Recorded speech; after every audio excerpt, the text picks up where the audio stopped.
Jesus' blood is not the most powerful thing in this world. Now hear me out. Whenever we fall into sins, we call on Jesus. Sins is like the spider web. That is the behavior. We call on Jesus because we know he can wash, he can wipe, he can make us whole, make us snow white. And we know there's power in the blood to give us grace and cover our bad behavior, the spider web, the sins.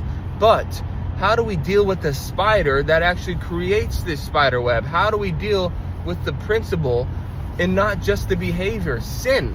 See, most people think they just have to wait until they're dead because they can never overcome their flesh. They were born into sin. That's how it's going to be. It's like my last name. I was born with my last name. The only way to get rid of it is when I die. But that's not the truth. You actually don't have to look forward to your death. You can look backwards. See, just imagine you sinned, you're facing death. Just imagine right now you're at the judge. You get your punishment, you get your death sentence. He says, in order to overcome this sin, in order to overcome your flesh for the things you've done, you're gonna have to die.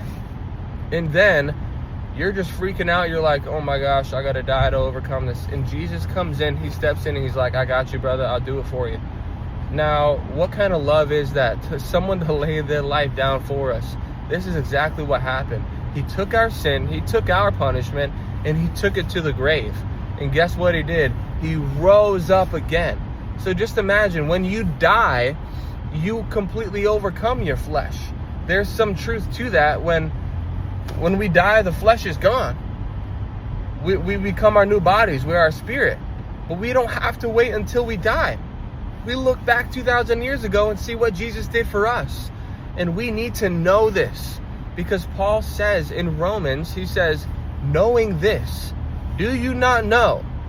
It's clearly stating that most people don't know this. They know about the blood that washes and clears out the sins, the behavior, but they don't understand they can have complete deliverance from sin. You don't have to live in sin. You don't have to live in that repeated pattern. So I'm here to tell you, this is amazing news. This is crazy. We can identify with Jesus' death.